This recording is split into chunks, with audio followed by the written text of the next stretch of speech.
Obujjukidde Sipiika wa Paalamenti omukyala Anita Among ono nno yabba bus namba eyali eguliddwa okulambuza abalambuzi ebiseera bwe bajjira wano abajja mu lukiiko olwali emunyenye kozi baali bayita batya Naamu muganda wange abalambuzi bus ezaali zibaguliddwa okubalambuza baasi zino zaabula era emu bagikwatidde nga Sipiika wa Paalamenti omukyala Anita Among yatwala baasi eno n'agyefunza era n'agitwala mu ssomero lye mu bitundu eby'Obukedeya.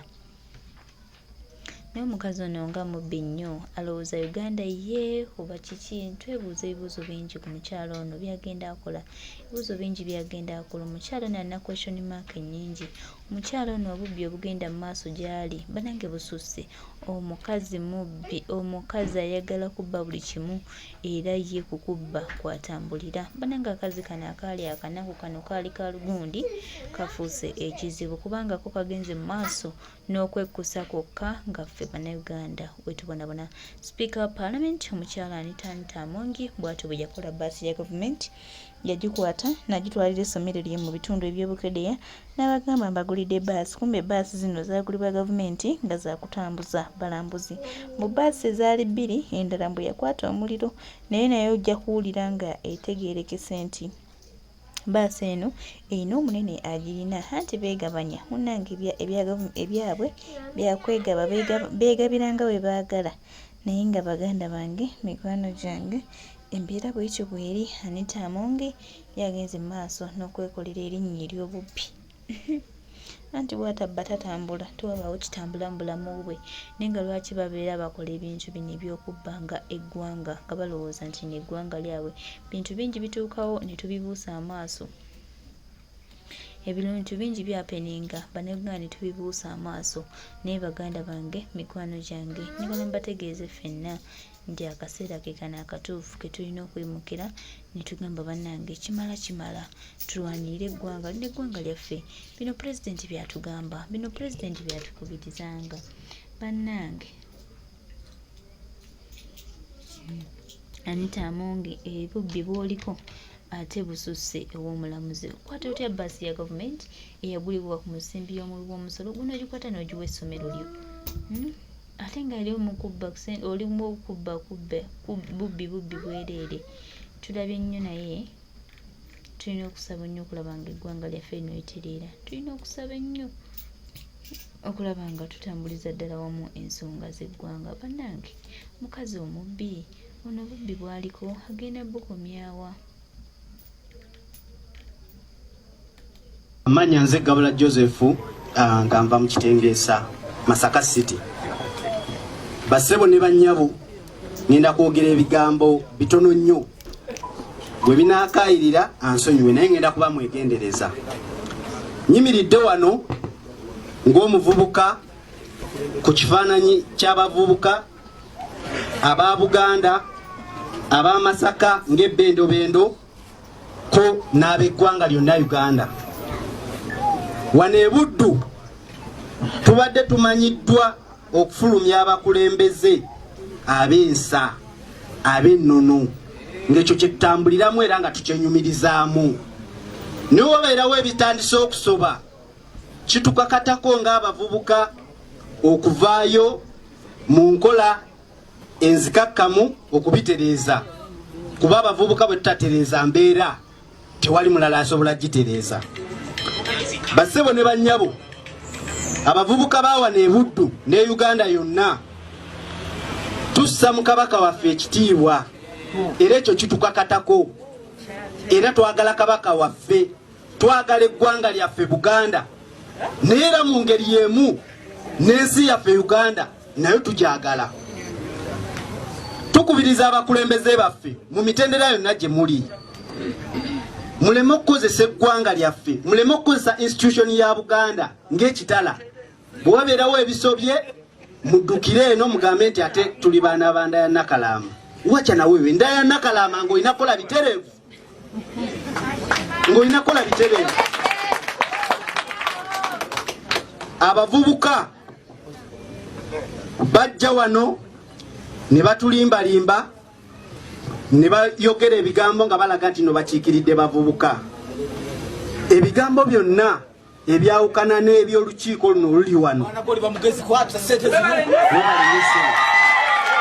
temubigoberera, si bituufu.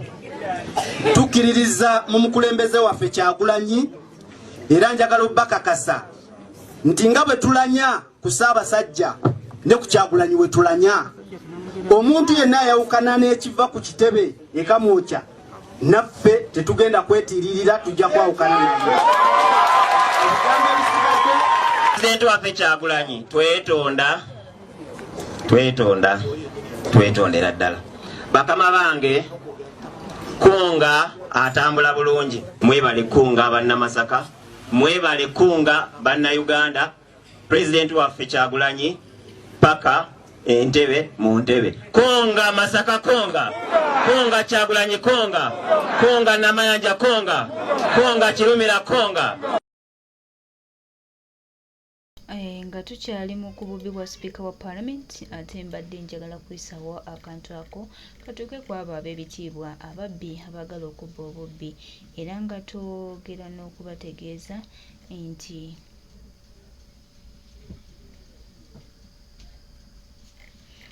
Kyagulanyi Ssentamu Robert Bobweni, His Excellency, Dedicated President of Uganda, byatugamba olw'omulimu gw'ettendo gwe mwakoze. Njagala okwebaza Bafoot Soldiers b'e Busoga olwa mobilization gye mwakoze n'okutukuuma. Njagala okwebaza abantu b'e Busoga olw'okuvaayo ne mweyiwa ku makubo.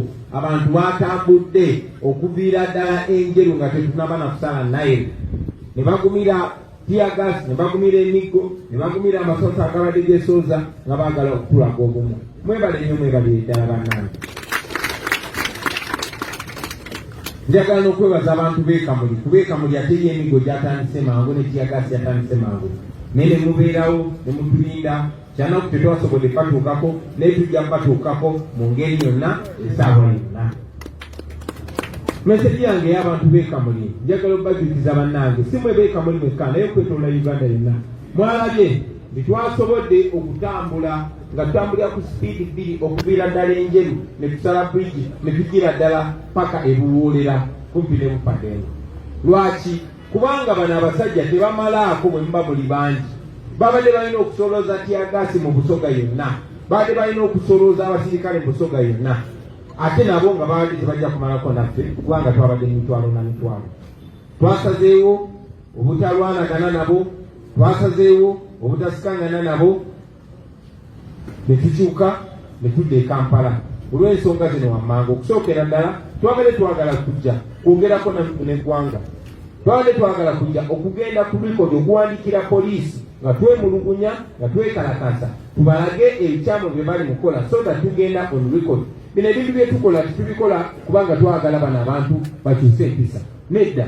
Tumanyi nabo balagirwa bulagirwa kubanga Uganda efugibwa family emu. Museveni bw'aba atya NUP ne People Power ajja kubalagira bakole buli kyabusibu kye bakola. Ne twagala tugende ku likodi kubanga tumanyi ekiseera kigenda kutuuka ezo ebbaluwa zonna zibeeyo. Tumanyi ekiseera kigenda kutuuka buli akoze ekikolobero ye ng'omuntu anoonyezebwe. Tukola atugenda ku likodi. Tuli basanyufu nnyo era Katonda yatuyamba nnyo. The generation yaffe is a modern generation. Everything is on record. Everything is on live. Everything is on camera. So none of those human rights violators will run away. Because nabagenda Uganda. So njagala beebaza abantu b'ekamuli. Njagala mumanye nti mmwe nga bwe mwabadde abantu b'e Busoga, ate kyetaaga poliisi yonna kuvaayo eyo. Abaffe singa ekyabadde Busoga kibeera e Busia, ne kibeera mu Northern Uganda, ne kibeera e Bugusu, ne kibeera e Buganda, ne kibeera buli wamu, kaba kaweddemu. Bino bye tukola twagala bibalage baganda bange nti nammwe bwe munaayimuka buli wamu, bano tuba tugenda bagaala. So tuba tugenda bastretchinga mu Luganda, ekigambo ekya stretching. Tuba tugenda baleeguula mu nsanyi mu Luganda. Baerendako balusoga nata mu Luganda, bano tuba tugenda baleeguula. So nenga tubaleeguule bana, nenga tuba stretchinge.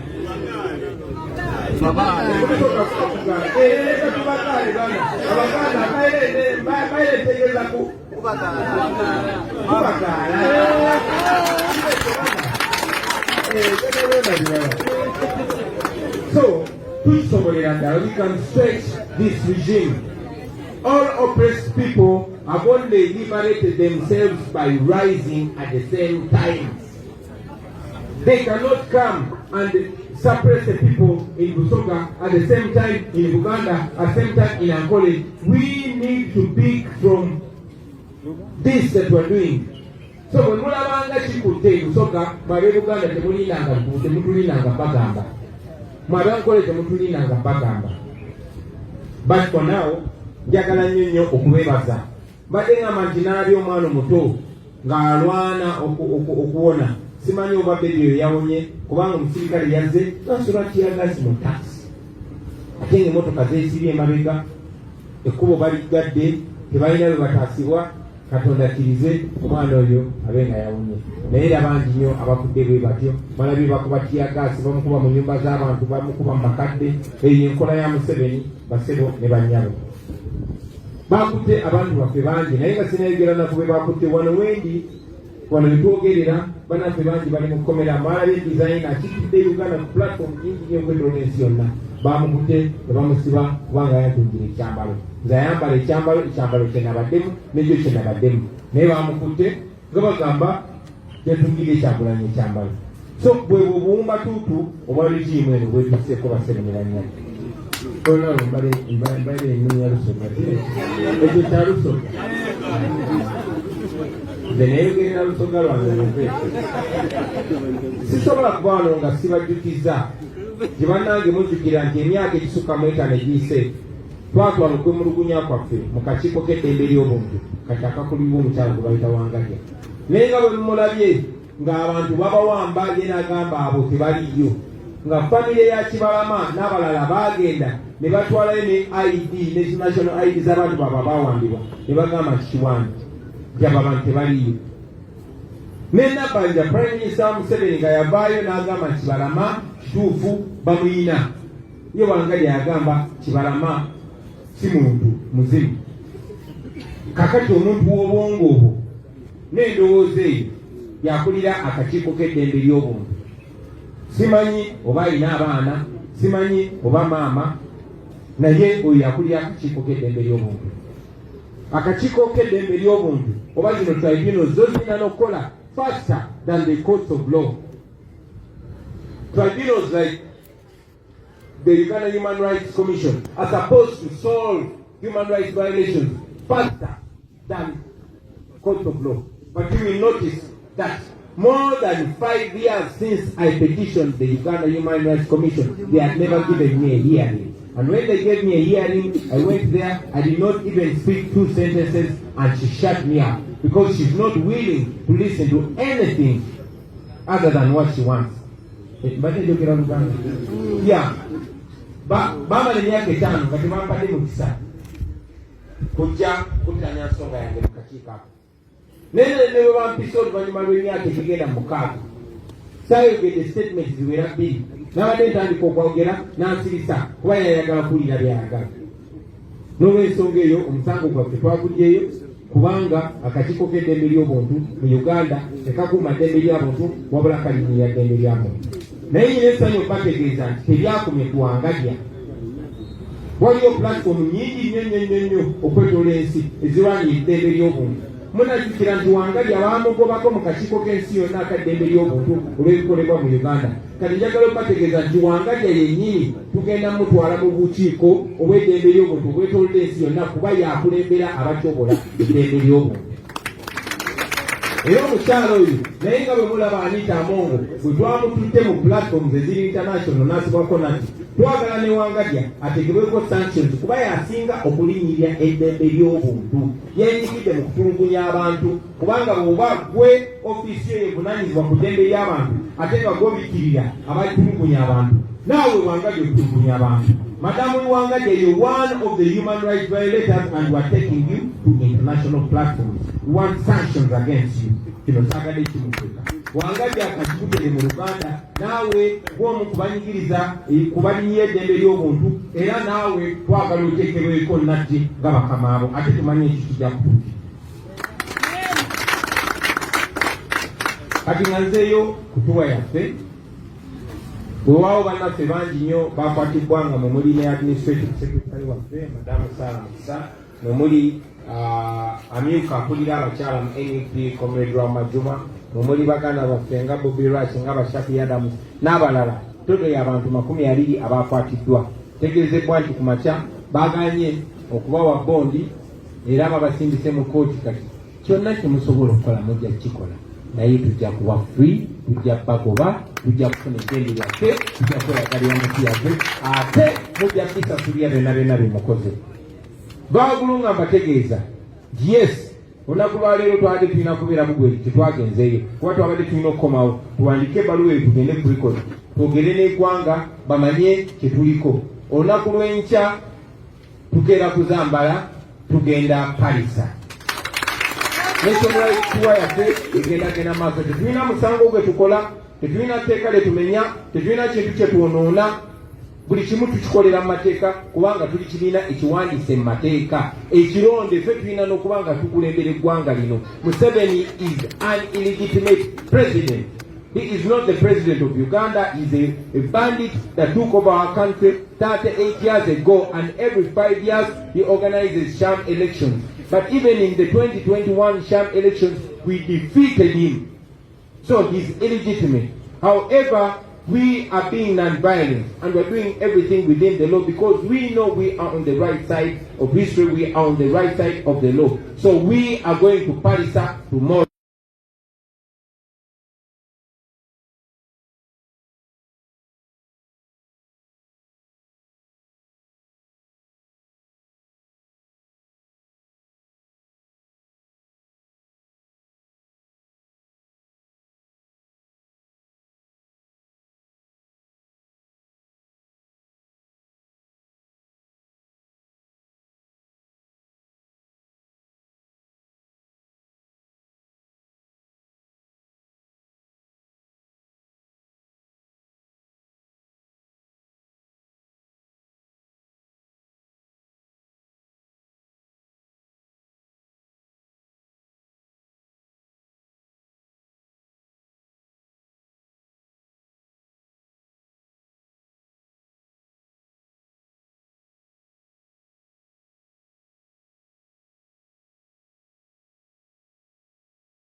Obubbi bwa sipiika wa paalamenti omukyala Anita Among ajja kukwatibwa ne bw'anaayagala ne bw'anaakola atya. One time ajja kifiiringa.